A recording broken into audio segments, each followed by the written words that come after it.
ఇది ఒక సాధారణ ఇంటర్వ్యూ కాదు. సేవ అనే పదానికి అర్థం చెప్పే జీవితం. ఉన్నతాధికారులుగా చాలామంది పనిచేస్తారు. కానీ అధికారాన్ని ప్రజల జీవితాలను మార్చే సాధనంగా మార్చేవాళ్ళు అరుదు. అలాంటి అరుదైన మహిళా ఐఏఎస్ అధికారిని కె దమయంతి గారు. ఉద్యోగంలో చేరిన తొలి రోజే నా కుర్చీ కేవలం అధికారానికి కాదు, అవసరంలో ఉన్న వారికి అండగా ఉండడానికి అని డిసైడ్ అయ్యారు. అడవుల అంచుల్లో ఉన్న పల్లెల్లో విద్య, వైద్యం కోసం కృషి చేశారు. భూమి లేని పేదల కోసం వేల ఎకరాలను అభివృద్ధి చేసి వారి చేతుల్లో ఆత్మగౌరవాన్ని పెట్టారు. తన సొంత డబ్బుతోనే కమ్యూనిటీ హాల్ నిర్మించి సేవకి కొత్త నిర్వచనం చెప్పారు. ఇది ఒక అధికారి కథ మాత్రమే కాదు, ఒక ఆలోచన ఉద్యమంగా ఎలా మారుతుందో చెప్పే ప్రయాణం. నమస్తే దమయంతి గారు. నమస్కారం అండి. బాగున్నారా? బాగున్నాను. హై స్కూల్లో కానీ కాలేజీలో కానీ ఒక టీచర్ అవ్వాలనో, ఇంజనీరింగ్ అవ్వాలనో, లేదా డాక్టర్ అవ్వాలనో కోరుకుంటారు. ఐఏఎస్ అనేది చాలా అరుదుగా, అంటే మీరు చదువుకునే రోజుల్లోనే ఐఏఎస్ అవ్వాలనుకున్నారా, లేదా ఐఏఎస్ అవ్వటానికి ఏదన్నా మీకు బలమైన కారణం ఉందా? మాకు స్కూల్లో నేను ఏలూరులో చదువుకునేటప్పుడు మా కాలేజీలో స్కూలు కాలేజీలో ఇంటర్లో చదువుకున్నప్పుడు కూడా ఎప్పుడు కలెక్టర్ వస్తూ ఉండేవారు. కుమారస్వామి రెడ్డి గారు కలెక్టర్గా ఉండేవారు. వారి పాప రెండో అమ్మాయి సాధన స్కూలు మా క్లాస్ అనమాట. ఇంగ్లీష్ వేరే section, Eluru Saint Teresa's high school. దాంట్లో అంటే నేను తెలుగు మీడియం సెక్షన్లో చదువుకునేదాన్ని. కుమారస్వామి గారి అమ్మాయి సాధన ఇంగ్లీష్ మీడియం సెక్షన్లో చదువుకునేది. వారి పేరెంట్స్ అంటే కలెక్టర్ గారు వైఫ్ ఎప్పుడు వచ్చి మమ్మల్ని అందరినీ అడ్రస్ చేస్తూ ఉండేవారు స్కూల్ యాన్యువల్ డేస్కి. సో ఆ రకంగా అప్పటి నుంచి నాకు కూడా ఈ కలెక్టర్ అవ్వాలి అని ఒక ఆశ ఉండేది. తర్వాత రాయటం, భగవంతుడి దయ వల్ల సర్వీస్లో ఎంటర్ అవటం జరిగింది. ఇప్పుడు నిజంగా ఈ రోజుల్లో సివిల్స్ ప్రిపేర్ అవ్వాలంటే చాలా కోచింగ్ సెంటర్లు, బాగా చదవాలా, 24 గంటలు చదువు మీద కాన్సన్ట్రేట్ చేయాలి, చాలా రిస్క్ ఉంది. ఆ రోజుల్లో మీరు ఎలా ప్రిపేర్ అయ్యారు ఐఏఎస్కి? ఎక్కడైనా కోచింగ్ తీసుకున్నారా? నేను కూడా అంటే అసలు మాకు ఆ టైంలో మేము సివిల్స్ రాసినప్పుడు అండి 84-85లో ఉస్మానియా యూనివర్సిటీలో సివిల్స్ ప్రిలిమినరీ యూపీఎస్సి ఎగ్జామ్స్ సివిల్స్లో ప్రిలిమినరీ పాస్ అయిన వాళ్ళకి హాస్టల్లో రిటర్న్కి ప్రిపేర్ అవ్వడానికి coaching plus interview coaching, hostel accommodation కూడా ఇచ్చారండి. అది మరి ఆ తర్వాత డిస్కంటిన్యూ అయింది అని చేస్తున్నా కానీ.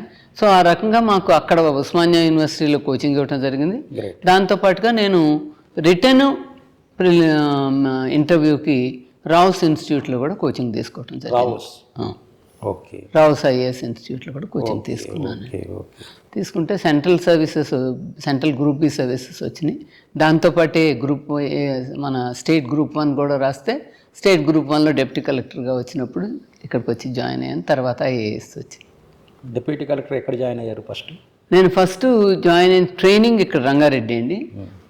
ఆర్డీఓగా జాయిన్ అయింది నర్సరావుపేట డివిజన్ అండి మొదటగా. ఓకే.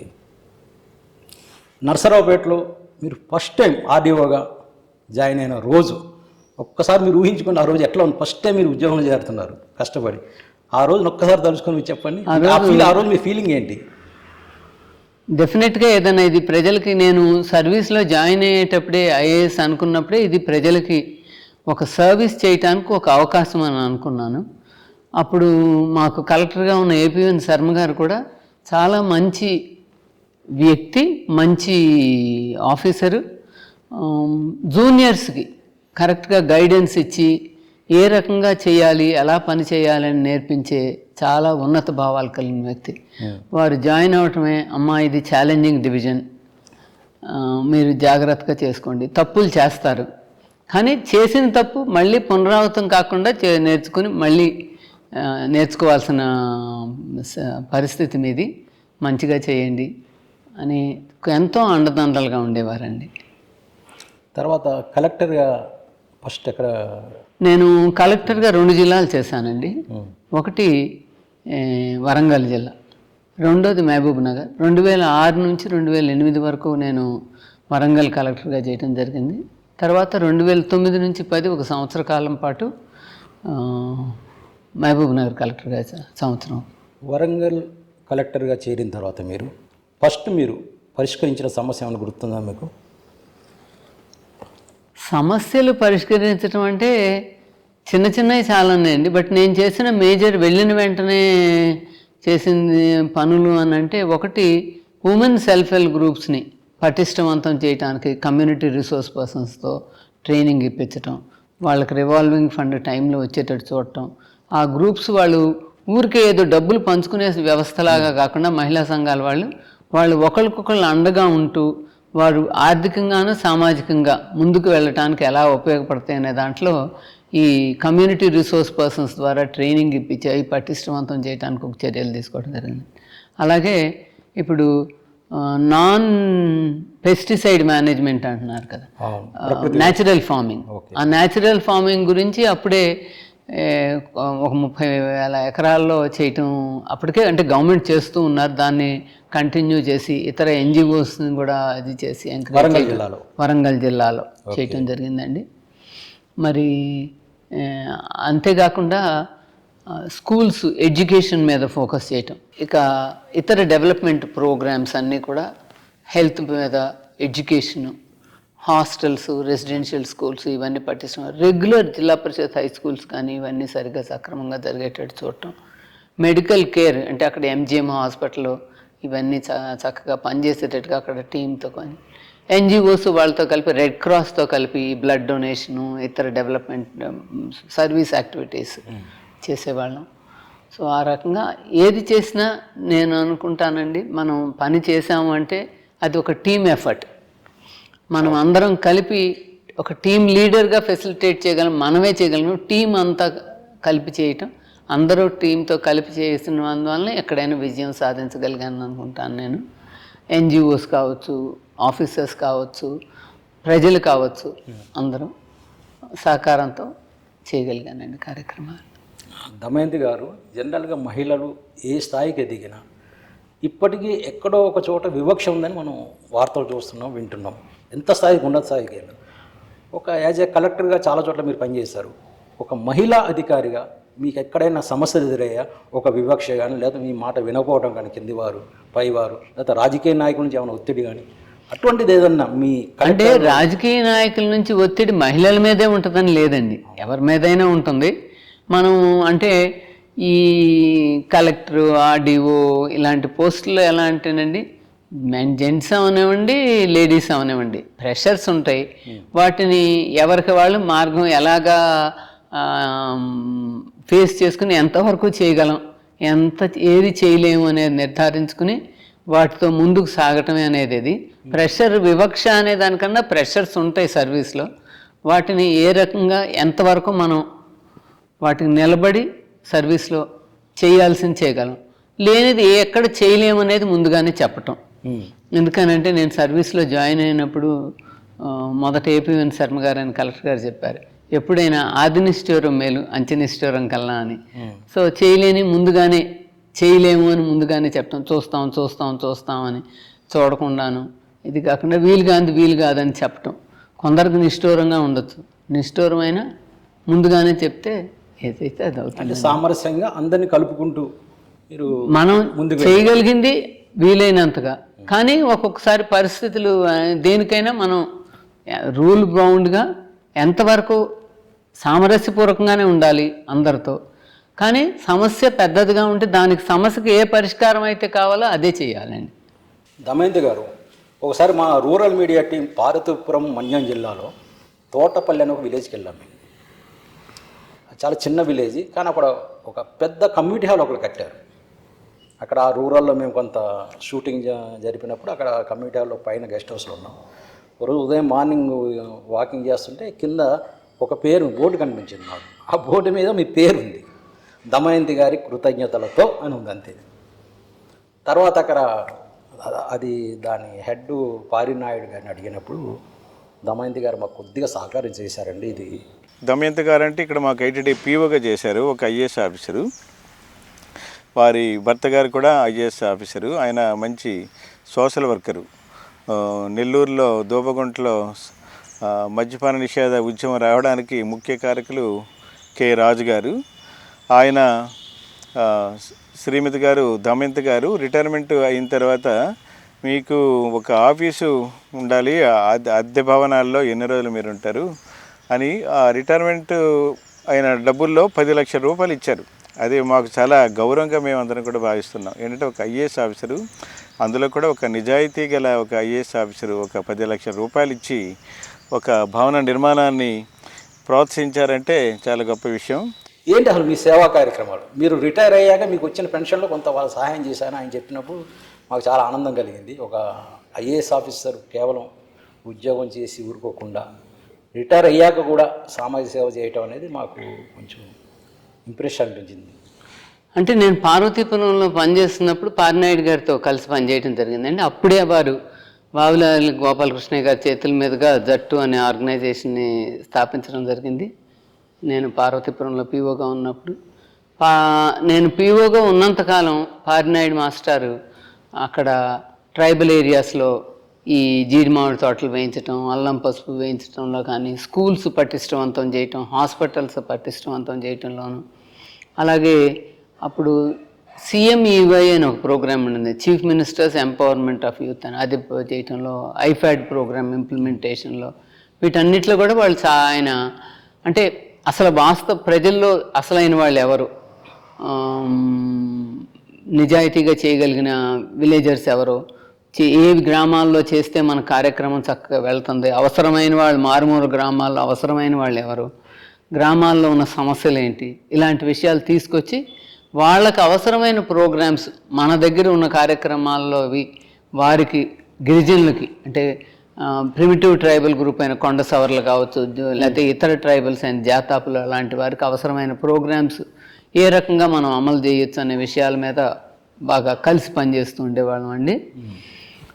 అలా ఎక్కడ పనిచేసినా నేను గమనించింది ఏంటంటే, మనం అక్కడ పనిచేస్తూ నిజాయితీతో ప్రజల కోసం పనిచేసే సంస్థలు ఏమిటి అని నేను గుర్తించి వాళ్ళతో కలిపి, అలాగే నేను పనిచేస్తున్న గవర్నమెంట్లో కూడా పనిచేసేవాడిని. డాక్టర్ ప్రభాకర్ గారు ఉండేవారు, డాక్టర్ వెంకటేశ్వరరావు గారు అని ఉండేవారు.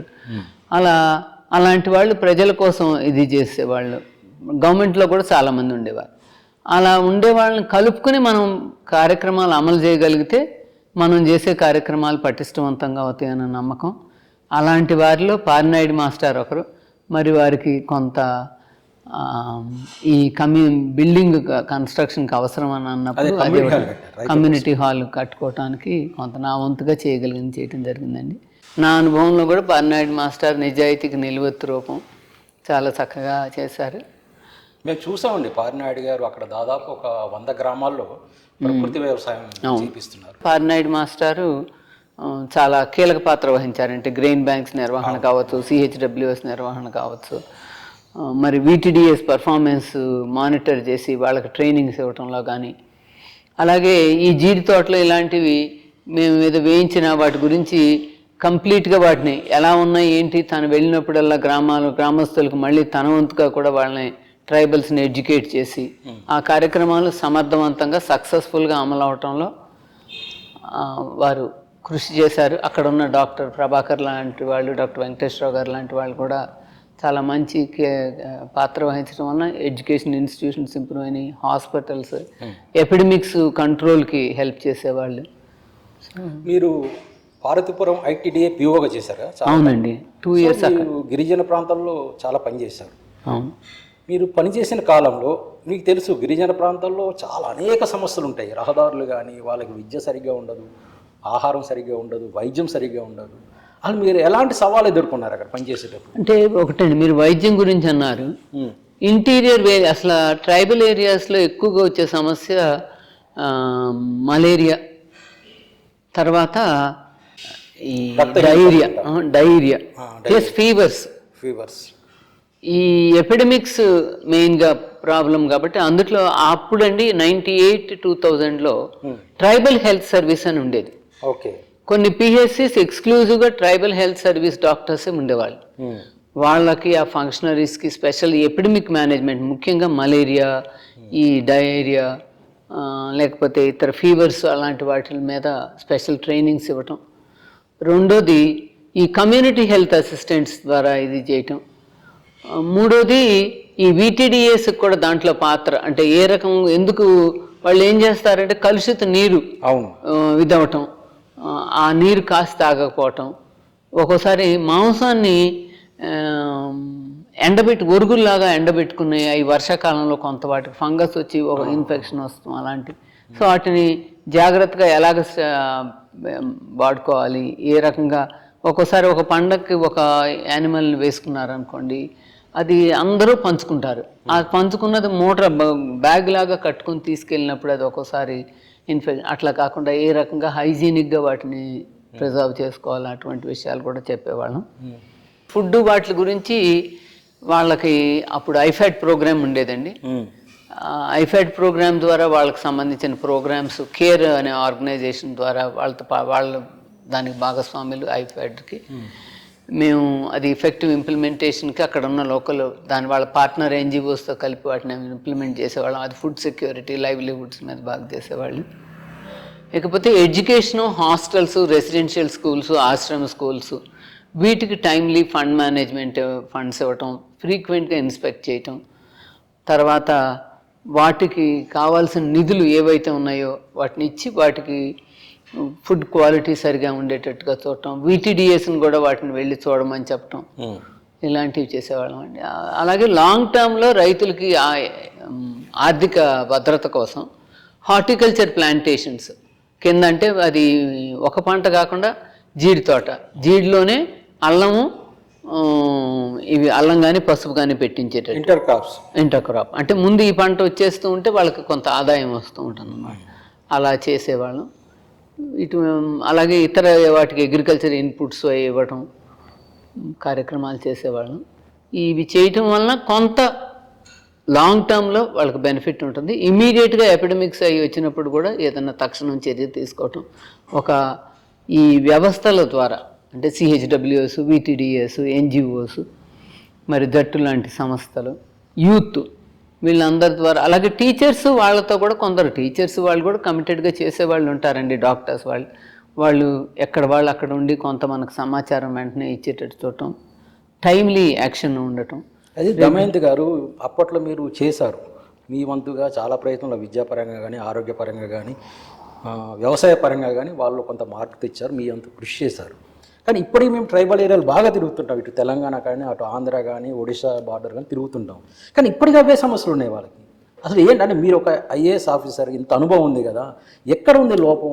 ఇంతమంది మీరు ఒక్కరే కదా, మీలా చాలా మంది ఆఫీసర్ పనిచేస్తారు, సమస్య ఇప్పటికీ అవే సమస్యలు ఉన్నాయి. మరి ఇప్పటికీ అదే నీళ్లు ఉండవు, విద్య ఉండదు. అసలు విద్య కాదు, టీచర్ లేని గ్రామాలు చూసాం మేము దాదాపు. అంటే టీచర్స్ ఇప్పుడు స్కూల్స్, హెల్త్, ఎకనమిక్ ఇదేనంటే అసలు ఏమీ లేదని చెప్పలేమండి. వెనకటి కన్నా పరిస్థితులు చాలా మెరుగైనాయి. కానీ మనం చేసిన డెవలప్మెంట్తో మిగిలిన ఏరియాస్తో పోలిస్తే ఇంకా చేయాల్సింది చాలా ఉంది. ఇంకోటి ఏంటంటే ఈ సింగిల్ టీచర్ స్కూల్స్ అనే వెనకటికి వాళ్ళకి రెగ్యులరైజ్ అయిన తర్వాత కొంత వాళ్ళు గ్రామాల్లో ఉండకుండా ఉండటం అనేది ఒక పెద్ద ఛాలెంజ్. టీచర్ యాబ్సెంటీజం, టీచర్స్ వెళ్ళి సరిగా పాఠాలు రెగ్యులర్గా చెప్పకపోవటం అనేది ఒక ప్రధాన సమస్య. డాక్టర్స్, పారామెడిక్స్ వాళ్ళ సర్వీసెస్, అంటే ప్రైమరీ హెల్త్ కేర్ సెంటర్స్, వాటిల్లో ఈ service provision in the rural areas and tribal areas అనేది ఇప్పటికీ సమస్యగా ఉన్నమాట వాస్తవం. అవి ఒకసారి కాదండి, ఎప్పుడూ కాన్స్టెంట్గా వాటిని ఏ రకమైనవి ఉన్నాయి అనేది పర్యవేక్షణ ద్వారా, రిమోట్ మానిటరింగ్ అనేకన్నా కూడా regular continuous monitoring and supervision అనేది అవసరమని నేను అనుకుంటున్నాను. చేసింది కొంత అయితే, చేయాల్సింది ఇంకా చాలా ఎక్కువ ఉంది.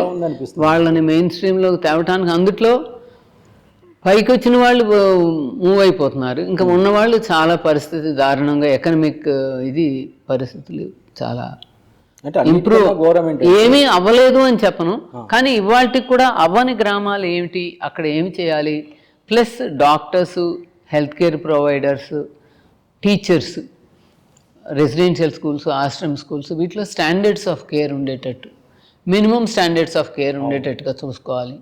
అలాగే కోడ్ ఆఫ్ కాండక్ట్, టీచర్స్ వీళ్ళందరికీ కూడా టైంకి వెళ్ళటం, పాఠాలు చెప్పటం, అంటే ఎవరి పని వాళ్ళని చేసుకోవటం అవసరం అనేది కూడా ఎప్పటికప్పుడు అందరం మనకు మనం చెప్పుకోవాల్సిన అవసరం ఉంది ఎంప్లాయీస్ అని నేను అనుకుంటానండి. అంటే జనరల్గా గిరిజన ప్రాంతాలు అభివృద్ధి చెందటం లేదన్నప్పుడు ఈ మధ్య లాస్ట్ ఆంధ్రప్రదేశ్ ప్రభుత్వం ఏం చేశారంటే మన ఆంధ్రప్రదేశ్లో కొన్ని గిరిజన ప్రాంతాలు కలిపి అల్లూరు సీతారామరాజు జిల్లాని ఏర్పాటు చేశారు. ఎందుకు చేశారంటే కొంచెం డెవలప్ అవడానికి అవకాశం ఉంటుందని. అది ఏర్పాటు చేసేప్పుడే మేము టూర్ చేసాం. 2-3 సార్లు మా టీం అంతా వెళ్ళారు. అరకు, పాడేరు, ఇటు మన్యం జిల్లా, మీ పార్వతీపురం, ఇవన్నీ తిరిగాం. ఎక్కడ తిరిగిన ఇప్పటికీ సమస్యలు మీరు అన్నట్టు కొంత అక్కడక్కడ మార్పు వచ్చిందండి. కొంతమంది ఇదిగా మరీ లేదని అన్నాను నేను, అక్కడక్కడ మార్పు ఉంది. కానీ బాగా రావాల్సిన మార్పు రాలేదు. ముఖ్యంగా విద్యాపరంగా, వైద్యం పరంగా ఇప్పటికీ డాక్టర్ లేని గ్రామాలు అనేక. ఈరోజు మీరు చూస్తున్నారు వార్తల్లో మోసుకెళ్తున్నారు డోలీలో.